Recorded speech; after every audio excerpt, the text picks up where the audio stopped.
Okay so welcome to the series of organic chemistry जहाँ पे हम ऑर्गेनिक को बिल्कुल बेसिक से स्टार्ट कर रहे हैं और प्रीवियस ईयर क्वेश्चंस पढ़ रहे हैं। अभी हमने लास्ट दो तीन वीडियोस में ऐसा देखा कि हेलो एल्केन्स हेलो एरेन्स क्या होता है, थोड़े से उसके प्रिपरेशन प्रॉपर्टीज़ वो सब पढ़े थे। अभी उसके बाद कुछ प्रीवियस ईयर क्वेश्चंस हैं जिसको हम लोग इस पर्टिकुलर वीडियो में कंप्लीट करेंगे। देखो, अगर आपने वो वीडियोस अच्छे से देखा है, समझ में आ गया तो ही ये वीडियो में क्वेश्चंस को अटेम्प्ट करना। अगर वो समझ में नहीं आया है फिर से वो वीडियो देखना, एक बार समझना कॉन्सेप्ट को, फिर इस वीडियो पे आना, क्वेश्चंस को पहले पॉज करना, खुद से सॉल्व करना, हो जाए तो फिर वीडियो को फिर से प्ले करना और मैच करना, राइट? ओके, सबसे पहले हम ये देखते हैं इस पर्टिकुलर क्वेश्चन में, in the following pair of halogen compounds which compound will react faster by SN1 mechanism. ठीक है, इन्होंने बेसिकली दो कंपाउंड्स दिए हैं हमें। फर्स्ट वन जो दिया है वो ये दिया है, ये कार्बन है हमारे पास, ऊपर क्लोरीन लगा हुआ है। ठीक है, यहाँ यहाँ यहाँ ये तीन क्या लगे हुए हैं हमारे पास, ये भी कार्बन, ये भी कार्बन, ये भी कार्बन, है ना। जितने भी पॉइंट्स होते हैं हमारे पास, ये जितने भी पॉइंट्स हैं ये सारे क्या हैं हमारे पास, कार्बन। अभी क्या करना है, ऐसे ही दूसरा कंपाउंड बनाना है और दोनों में देखना है कि SN1 किस में फास्ट होगी। अब SN1 SN2 जिसको भी समझ में आ गया है वो ये क्वेश्चन बहुत आराम से कर लेगा।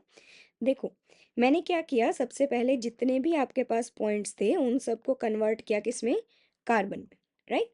अब सभी को पता है कि कार्बन के इन टोटल कितने बॉन्ड्स होते हैं, तो मुझे यहाँ पे क्या करना चाहिए, मुझे कोई मुझे बता सकता है यहाँ पे कितने हाइड्रोजन आएंगे। देखो, इस कार्बन के पास 1 2 3 एंड 4 बॉन्ड ऑलरेडी है, तो हमें एक भी हाइड्रोजन नहीं लगाना। इस कार्बन के पास तीन लगाने पड़ेंगे, इसके पास तीन, इसके पास तीन, है ना, सिंपल सी बात। अभी देखते हैं नेक्स्ट वाला स्ट्रक्चर क्या था।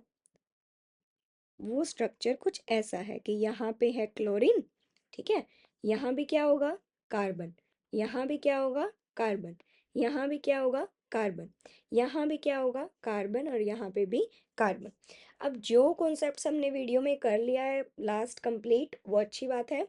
जितने भी बाकी कुछ कुछ कॉन्सेप्ट्स होते हैं जो क्वेश्चंस के थ्रू ही हम कवर कर पाते हैं, जैसे अब प्राइमरी सेकेंडरी टर्शरी की बात है, वो जनरली एक ऑर्गेनिक का जनरल केमिस्ट्री है कि कौन सा प्राइमरी होता है कौन सा सेकेंडरी होता है, तो हमने मान लो वो अभी कवर नहीं किया।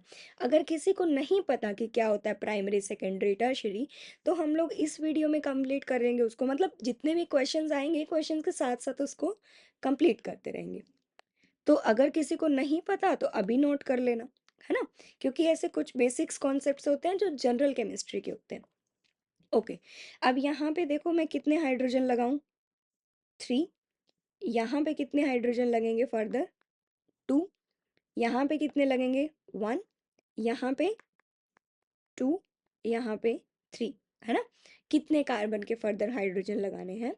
अब मैंने आपको बताया था कि SN1 मैकेनिज्म, देखो याद है सभी को, SN1 मैकेनिज्म में पहले मुझे ये बताओ ऑर्डर क्या होना चाहिए था। SN1 मैकेनिज्म में टर्शरी, सेकेंडरी, प्राइमरी होता है या फिर प्राइमरी सेकेंडरी टर्शरी होता है। यस यू आर राइट, हमारे पास क्या होता है, tertiary, secondary and then primary. ऐसा क्यों होता है, क्योंकि SN1 मीन्स कितने step, 2 step. 2 step means first step में क्या बनेगा, कार्बोकेटायन। अब कार्बोकेटायन जो स्टेबल होएगा वो SN1 के थ्रू जाएगी, है ना। अब हम देखते हैं कि हमारे पास यहाँ पे जो ये कार्बन है ये कौन सा है। ये वाला कार्बन, ध्यान से देखो, ये कार्बन प्राइमरी है, सेकेंडरी है या टर्शरी है। देखो, 1 2 3 4 मीन्स जो भी कार्बन जिस पे हेलोजन लगा हुआ है वो फर्दर कितने कार्बन से अटैच है, तो ये फर्दर कितने कार्बन से अटैच है, 1, है ना, 2 एंड 3। तो हमें क्या बोलेंगे इसको, 3 डिग्री कार्बोकेटायन यहाँ पे बनेगा। अगर मैं SN1 की बात करूँ तो फर्स्ट स्टेप में Cl यहाँ से निकल जाएगा और इस कार्बन के ऊपर पॉजिटिव चार्ज आएगा और ये बनेगा कार्बोकेटायन। अब कितने डिग्री का कार्बोकेटायन बना ये, 3 डिग्री का। क्यों, क्योंकि जिस भी कार्बन पे हेलोजन लगा हुआ था उसके फर्दर 1 2 3 तीन कार्बन लगे हुए हैं। अब तीन कार्बन लगे हुए हैं दैट मीन्स कि ये 3 डिग्री का टर्शरी कार्बोकेटायन है। Let's come to the next one. अब देखो ये वाला कार्बन, यही पेन मैंने क्यों फोकस किया, क्योंकि इसी पे ही हेलोजन लगा हुआ है। अब ये फर्दर कितने और कार्बन से अटैच है, एक इधर से अटैच है, एक इधर से अटैच है, ये तो हाइड्रोजन है ना। तो इन टोटल कितने कार्बन हुए इसके, दो। तो ये कितने डिग्री का हुआ, 2 डिग्री, मीन्स सेकेंडरी। ये वाला हुआ सेकेंडरी, ये वाला हुआ हमारे पास टर्शरी। अब आप सभी को पता है SN1 मैकेनिज्म में टर्शरी ज़्यादा फेवरेबल होता है या सेकेंडरी, ऑब्वियसली टर्शरी, है ना। तो कौन सा इन दोनों में से कौन सा ज़्यादा SN1 को प्रेफर करेगा, ये वाला, है ना। तो जो आंसर मार्क करोगे ये था। ये क्वेश्चंस तो बहुत छोटा था, मैंने थोड़ा सा डीप में इसलिए समझाया क्योंकि एक बार कॉन्सेप्ट समझ में आ गया तो बहुत अच्छी बात है, अगली बार तो देखते ही डायरेक्टली बता दोगे इसी को ही ऊपर, है ना। ये वाला कार्बन फर्दर 3 से अटैच है तो 3 डिग्री है, ये वाला कार्बन फर्दर 2 कार्बन से अटैच है तो 2 डिग्री है, मीन्स यही वाला SN1 के थ्रू प्रेफर होगा। अब ऐसे ही फटाफट से आपको नेक्स्ट क्वेश्चन करना है। देखो ट्राई करो, ऐसे ही SN1 SN2 के इसी टाइप के क्वेश्चंस बनते हैं आपके एग्जाम में। ओके, देखो क्या है इसमें, विच would undergo the SN2 reaction faster, दिख रहा है एक, ओके अभी दिखा ना, विच would undergo the SN2 reaction faster. अब हमें देखना है SN2 में कौन सी जाएगी। अब सभी को पता है ना SN2 मीन्स कितने स्टेप, 1 स्टेप। 1 स्टेप मीन्स एक ही स्टेप में यहाँ से न्यूक्लियोफाइल जा रहा होगा, एक यहाँ से न्यूक्लियोफाइल निकल रहा होगा। तो हम कौन सा प्रेफर करते हैं, जो कम स्टेरिकली हिंडर्ड हो, मीन्स कौन सा, प्राइमरी, फिर सेकेंडरी, देन टर्शरी, राइट। अब बस यहाँ से डायरेक्टली देखते ही बताओ कौन सा सेकेंडरी है कौन सा प्राइमरी है। जिस पे भी हेलोजन लगा है, मीन्स इस कार्बन की बात करेंगे, एक सेकेंड, हाँ। अब जिस पे भी हेलोजन लगा है, यहाँ पे इस कार्बन पे हेलोजन लगा है तो इसकी बात करेंगे। यहाँ पे देखो इस कार्बन के ऊपर हेलोजन लगा हुआ है तो इस कार्बन की हम बात करेंगे। अब मुझे बताओ फर्स्ट वाला जो है हमारे पास वो कितने डिग्री है।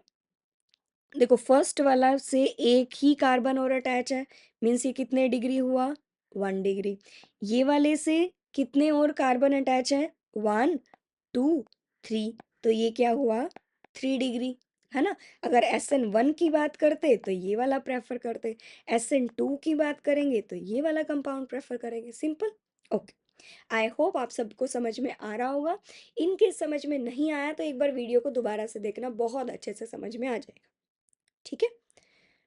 ओके, नेक्स्ट अब फटाफट से बताओ, देखो SN1 के थ्रू कौन सी फास्टर होगी। ये सब प्रीवियस ईयर क्वेश्चन है और इसी टाइप के ही क्वेश्चंस आते हैं हेलो एल्केन्स हेलो एरीन्स में। ओके, तो देखो यहाँ पे which would undergo SN1 reaction faster. Hmm ये वाला देखो, ये वाला कार्बन, वीडियो को जो भी मैं क्वेश्चन दूं पहले पॉज करना, खुद से आंसर सेलेक्ट करना, फिर प्ले करना और देखना कि आपने सही किया है कि नहीं, है ना। ओके, अब मुझे बताओ ये वाला कार्बन फर्दर कितने कार्बन से अटैच है, एक से, एक ही बोलेंगे ना इसको। जो ये नेक्स्ट कार्बन है ये इस कार्बन को अटैच है, इस वाले को, है ना। लेकिन जो मेन हमारे पास कार्बन है जिस पे ब्रोमीन लगा हुआ है, उससे तो एक ही कार्बन अटैच है। ये बात समझ में आती है ना सभी को, कि अगर मान लो ब्रोमीन से ये कार्बन अटैच है, इसको आगे कितने भी कार्बन अटैच हो डजेंट मैटर, मैटर ये करता है कि ब्रोमीन जिस पे अटैच है उसके आगे कितने कार्बन अटैच है, उससे ही। तो इससे तो फर्दर डायरेक्टली अटैच तो एक ही कार्बन है ना। ये तो इस वाले कार्बन से अटैच है, ये इससे अटैच है, तो हम इसको काउंट नहीं करेंगे, ये 1 डिग्री ही काउंट होगा। समझ में आया सभी को, जिस पे भी हेलोजन लगा है उसके फर्दर अभी एक ही कार्बन दिख रहा है हमें डायरेक्टली अटैच। यहाँ पे देखो सेकंड वाले में ये वाला कार्बन काउंट करेंगे, है ना, कि इसको हमारे पास ब्रोमीन लगा हुआ है। अब इससे कितने कार्बन डायरेक्टली अटैच हैं, एक इस साइड है एक इस साइड है, मीन्स ये क्या है, 2 डिग्री। Very nice. अब 2 डिग्री है, फर्स्ट वाला 1 डिग्री है प्राइमरी, तो SN1 में कौन सा फास्टर होगा, 1 डिग्री और 2 डिग्री में से 2 डिग्री, है ना। इतना सबको समझ में आता है। SN1 means 2 step, 2 step means carbocation बनेगा, कार्बोकेटायन कौन सा फेवरेबल होता है, tertiary, then secondary, then primary, right. Okay, coming to the next question. अब फटाफट से मुझे बताओ SN1 में कौन सा होगा, एंड वाई का तो आंसर लिख ही दोगे ना, क्यों होता है, क्योंकि कार्बोकेटायन स्टेबल बनता है। बना के दिखा देना कार्बोकेटायन, ठीक है। ये वाला कितना है, देखो जिस पे हेलोजन लगा हुआ है वो फर्दर एक ही कार्बन से अटैच है, राइट।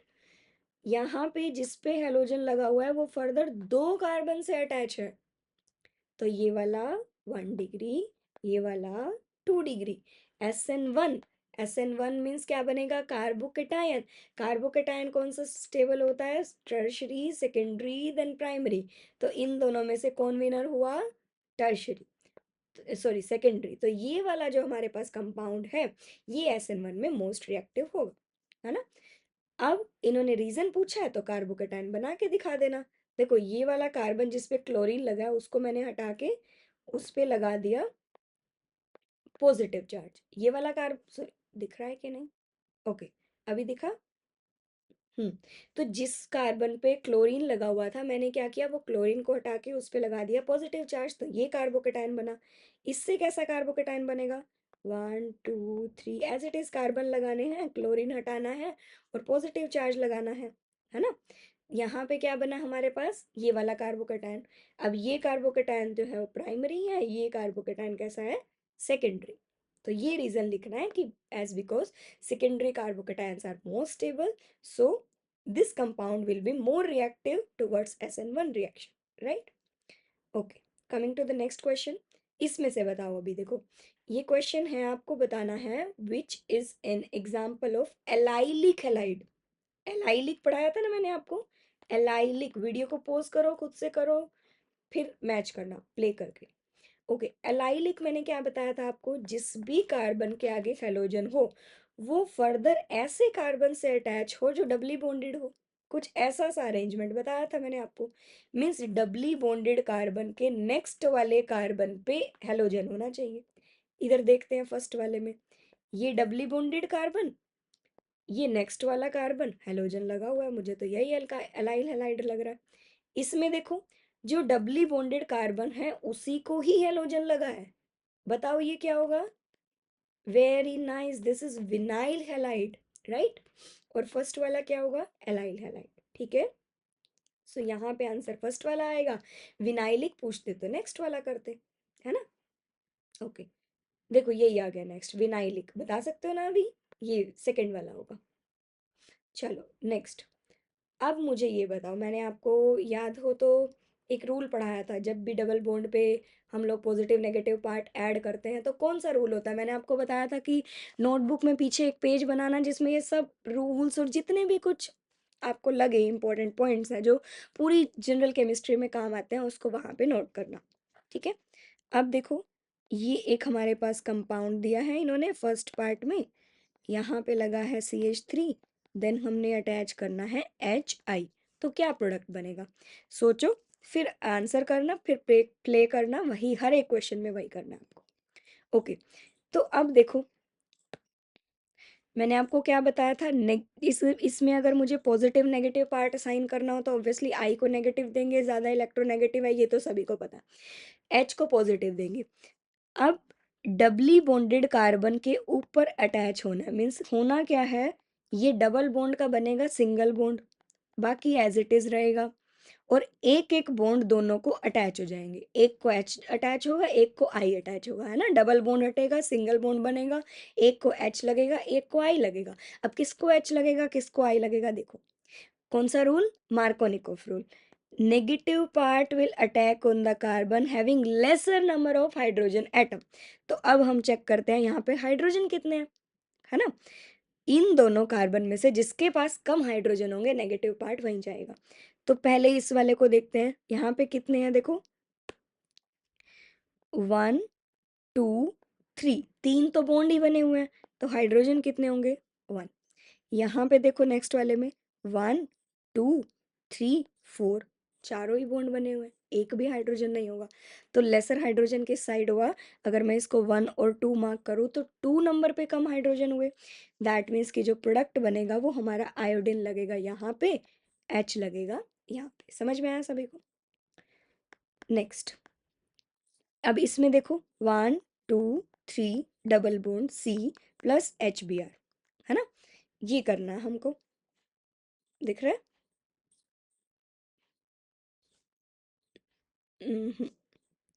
ओके, अब देखो यहाँ पे हमें क्या करना है, एच बी आर ऐड करना है, एच बी आर को भी असाइन करो पॉजिटिव नेगेटिव। अब पॉजिटिव नेगेटिव असाइन करने के बाद इन दोनों में से किसी, अभी ये हाइड्रोजन तो खुद से लगा लेना, CH3 CH2 CH H2 वो खुद से कर लेना इतना तो। अभी देखो, एच बी आर अटैच करना है, negative part will attack on the carbon having laser number of hydrogen atom.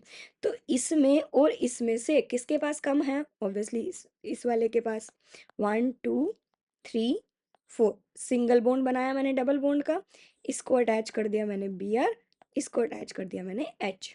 बाकी के हाइड्रोजन सेम रखना, यहाँ पे CH3 है, CH2 है, CH है, CH2 है। इन तीन दोनों को इकट्ठा लिख के CH3 भी लिख सकते हो, है ना। तो ये प्रोडक्ट बनेगा। अब मुझे बताओ, अगर यहाँ पे दिया होता पर ऑक्साइड तो क्या करते, तो हम क्या करते, अपोजिट कर देते। मीन्स अगर इसको 1 और 2 मार्क किया है तो हम 2 नंबर वाले कार्बन पे ब्रोमीन लगाते, 1 नंबर वाले पे हाइड्रोजन लगाते। ठीक है, ओके। नेक्स्ट क्वेश्चन देखो, how are the following conversions carried out. ऐसे कन्वर्जन्स आती है एग्जाम में। अब इसके लिए पहले आपको ये पता होना चाहिए कि बेंजाइल होता क्या है। मैंने आपको पढ़ाया था स्टार्टिंग में ही, एलाइलिक विनाइलिक बेंजाइलिक कराए थे, वहीं पे ही होता है बेंजाइल। जिसमें क्या बताया था मैंने, बेंजीन रिंग होती है, उसके ऊपर एक कार्बन होता है, फिर नेक्स्ट लगा होता है। मान लो ये बेंजाइल क्लोराइड है तो क्लोरीन लगाएंगे, बेंजाइल हेलाइड कुछ भी होगा, उसके बाद ब्रोमाइड होगा तो ब्रोमीन लगाएंगे, है ना। यहाँ पे कंप्लीट कर देते हैं हाइड्रोजन। इसको कन्वर्ट करना है बेंजाइल अल्कोहल में। मीन्स यही कार्बन होगा, CH2 होगा, sorry sorry sorry, OH। Means यहाँ पे क्या लगाना है हमें, Cl हटा के OH लगाना है ना। सिंपल सा क्वेश्चन है। अब देखो ध्यान से मेरी बात सुनो। यहाँ पे क्या हो रहा है, कन्वर्जन्स कभी भी आए ना एग्जाम में, कभी भी आए कन्वर्जन्स तो देखो आएंगी एग्जाम में, एटलीस्ट 3 to 4 कन्वर्जन्स तो आएंगी एटलीस्ट।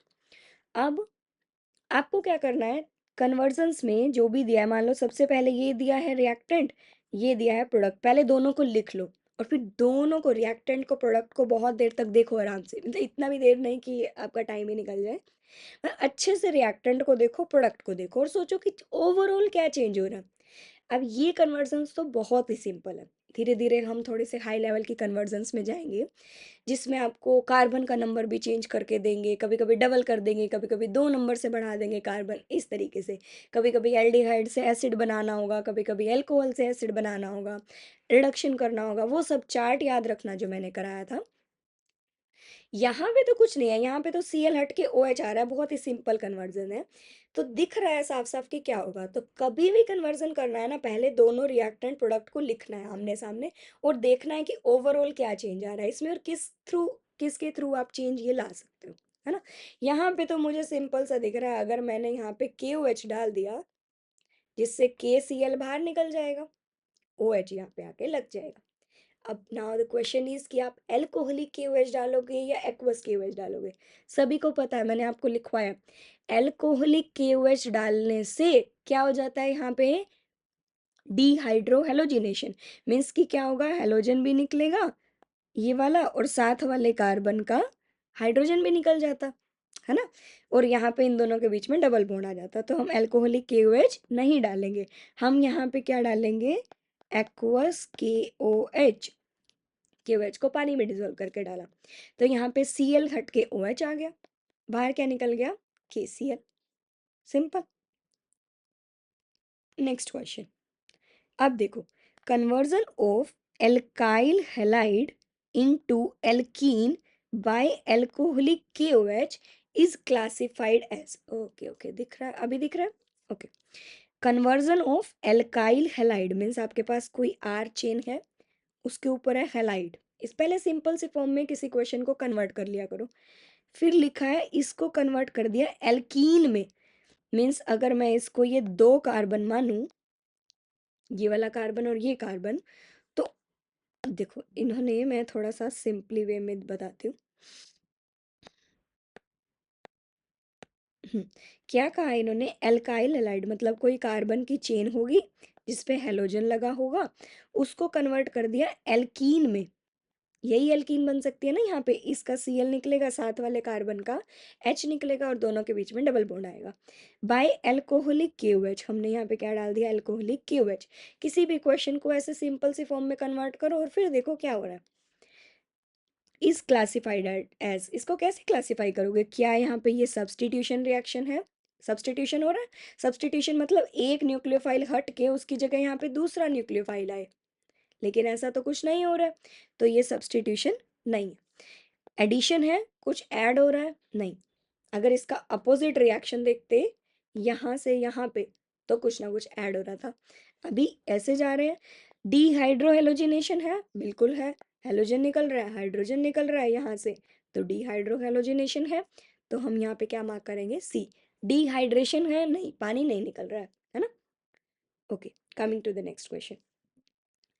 मैं थोड़ा सा टाइम ज़्यादा क्वेश्चंस में इसलिए लगा रही हूँ, अदरवाइज सिंपल क्वेश्चन है, आपको देखते ही आंसर करना है नेक्स्ट टाइम पे, ताकि आपको थोड़ा सा समझ में आए। लेकिन आपको क्या करना है, देखते ही वीडियो को पॉज करना है, फटाफट से आंसर मार्क करना है। नेक्स्ट देखो क्या है, क्लोरोबेंजीन। मैंने देखते ही क्वेश्चन पढ़ा भी नहीं, डायरेक्टली पहले क्लोरोबेंजीन बनाया, यही आप सब करोगे। Chlorobenzene is extremely less reactive towards nucleophilic substitution reaction, give two reasons. बहुत इंपॉर्टेंट क्वेश्चन, बहुत बार पूछते हैं एग्जाम में। अगर ये टॉपिक वीडियोस, लास्ट वीडियोस में कवर नहीं हुआ है तो इसको यहाँ पे ऐड कर लेना, इस क्वेश्चन को। देखो क्या होता है, क्लोरोबेंजीन बोल रहा है कि कम रिएक्टिव है towards nucleophilic substitution. Nucleophilic substitution का मतलब क्या हुआ कि ये वाला न्यूक्लियोफाइल हटाना है और हमें क्या लगाना है, OH। ये ना न्यूक्लियोफिलिक सब्स्टिट्यूशन। अब ये SN1 SN2 जिससे भी जा सकती है, लेकिन इसने बोला ये थोड़ी सी ना लेस रिएक्टिव है ये वाली रिएक्शन। तो थोड़ा दिमाग लगाओ, क्यों लेस रिएक्टिव है ये रिएक्शन। लगा पा रहे हो तो बहुत अच्छी बात है, अगर नहीं समझ में आ रहा है तो देखो अभी कंटिन्यू इसको। यहाँ पे क्या होता है, न्यूक्लियोफिलिक सब्स्टिट्यूशन ज़्यादा अच्छा नहीं है। क्यों नहीं है, क्योंकि न्यूक्लियोफिलिक सब्स्टिट्यूशन का मतलब क्या हुआ, कोई न्यूक्लियोफाइल यहाँ पे आएगा और Cl को हटा देगा, है ना, और उसकी जगह पे आ जाएगा खुद। अब क्या होगा, जो हमारे पास ये बेंजीन दिख रहा है ना, बेंजीन, इसके ऊपर लगा है क्लोरीन, फर्दर इसके ऐसे बॉन्ड्स हैं यहाँ पे। ये क्लोरीन के ऊपर क्या है, लोन पेयर्स, सभी को पता है ना, तीन तीन लोन पेयर होते हैं क्लोरीन के। तो क्या हुआ यहाँ पे, ये वाले लोन पेयर जो हैं रेजोनेंस में होते हैं, है ना, जनरल 11th क्लास में आप लोग पढ़ चुके हो रेजोनेंस। इसको यहाँ पे शिफ्ट करोगे, कैसा रेजोनेटिंग स्ट्रक्चर बनाओगे नेक्स्ट। यहाँ पे क्या आया, नेगेटिव चार्ज, इन बॉन्ड्स को आपने नहीं छेड़ा, इन दोनों में क्या आया, डबल बॉन्ड। यहाँ पे क्या आया, Cl, क्योंकि Cl ने इलेक्ट्रॉन दे दिए तो उस पे आया पॉजिटिव चार्ज। नेक्स्ट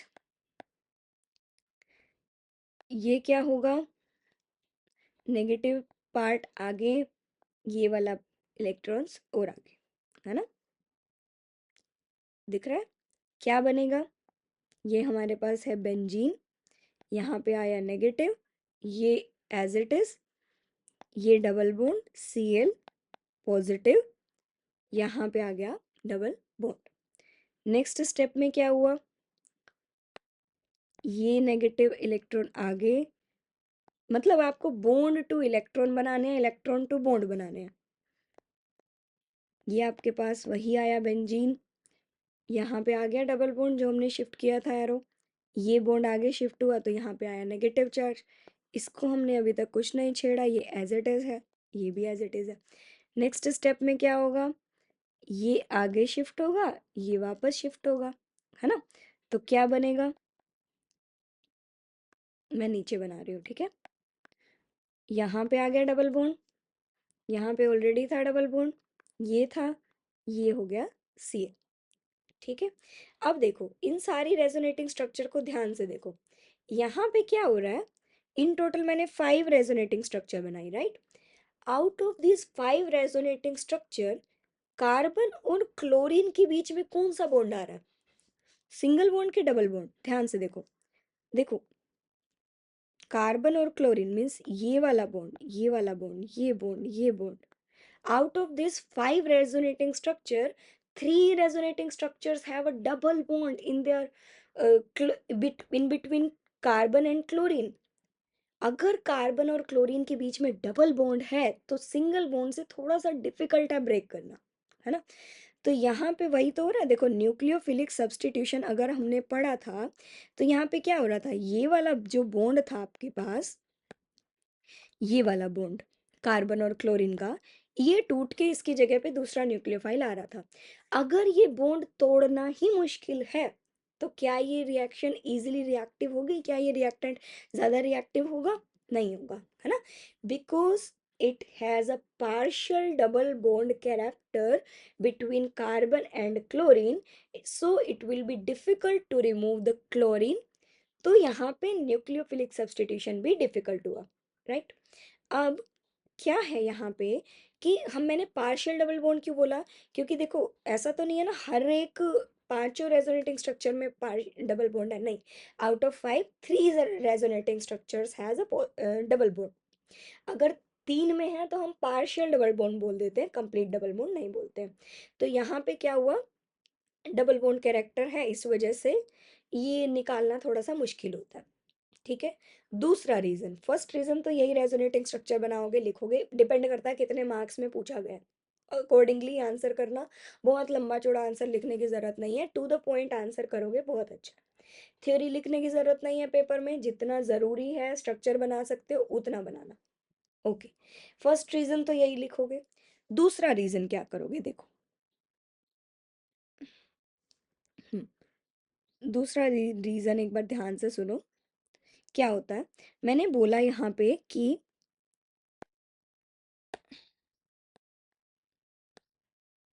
हम्म, मैंने यहाँ पे बोला कि ये जो बेंजीन है, ये क्लोरीन को हटाना मुश्किल है। फर्स्ट रीजन तो क्या है, partial double bond character. Second reason ये होता है कि अगर आपने यहाँ पे कोई न्यूक्लियोफाइल डाला तो न्यूक्लियोफाइल तो वहीं आएगा ना जहाँ पे इलेक्ट्रॉन की कमी होगी, है ना। न्यूक्लियोफाइल मतलब खुद पे नेगेटिव चार्ज है, वहीं आएगा जहाँ पे इलेक्ट्रॉन की कमी होगी, लेकिन यहाँ इलेक्ट्रॉन की कमी ही नहीं है, ये इलेक्ट्रॉन ऑलरेडी क्लोरीन से यहाँ पे बेंजीन की तरफ सप्लाई हो रहे हैं, राइट। तो क्योंकि यहाँ पे उतना इलेक्ट्रोफिलिक नेचर नहीं है इस रिएक्टेंट का, दैट्स वाई न्यूक्लियोफिलिक सब्स्टिट्यूशन ज़्यादा अच्छे से नहीं होता, है ना। क्योंकि न्यूक्लियोफाइल तो वहीं आएगा ना जहाँ पे इलेक्ट्रॉन की कमी होगी, इलेक्ट्रॉन की कमी ही नहीं है, राइट। तो दो रीज़न ये लिखने हैं। कुछ क्वेश्चंस और हैं हमारे पास, जैसे एक ये क्वेश्चन है, ठीक है, इसको देख लो ध्यान से, हम लोग नेक्स्ट वीडियो में कवर करेंगे इस क्वेश्चन को। पोज करो, खुद से करो, नहीं होता कमेंट में आंसर करना कि आपसे नहीं हुआ, हो गया तो बहुत अच्छी बात है, फिर कमेंट में आंसर करना मुझे। एक ये क्वेश्चन ध्यान से देखो, बहुत इजी क्वेश्चन है, कर सकते हो। एक सेकेंड, एक सेकेंड, देखा, ओके। ये क्वेश्चन ध्यान से देखो, कुछ नहीं है, जो नाम दिया हुआ है एज इट स्ट्रक्चर बनाने हैं, SN2 में कौन सी रिएक्शन होगी वो बतानी है, बता सकते हो, ट्राई करना खुद से। पैरा डाइक्लोरोबेंजीन का मेल्टिंग पॉइंट ज़्यादा क्यों होता है, एक बार ट्राई करना, बना के देखना, फिर भी नहीं हो नेक्स्ट वीडियो में हम लोग कंप्लीट करेंगे। इस क्वेश्चन को देखो ध्यान से, वही है, chlorobenzene is react resistance to electrophilic substitution reaction, partial double bond character. एक बार ध्यान से देखना है इसको, असर्शन को, रीजन को, फिर आंसर करना। नहीं होता कोई भी क्वेश्चन कमेंट में आंसर करना। इन्वर्जन ऑफ कॉन्फ़िगरेशन किस में होता है, मैंने पढ़ाया था आपको SN1 SN2 में, ठीक है। तो ये 3 4 क्वेश्चंस मैं आपको दे रही हूँ खुद से करने के लिए। Question number 1, question number 2, question number 3, question number 4, question number 5। जो भी क्वेश्चन इसमें से आपसे नहीं हो मुझे कमेंट में डालना कि आपको ये क्वेश्चन नहीं हुआ है, फिर उसको नेक्स्ट क्लास में कंप्लीट करते हैं, ठीक है। ओके, अभी के लिए इतना ही करते हैं, पढ़ते रहिए। ओके, सो बाय बाय।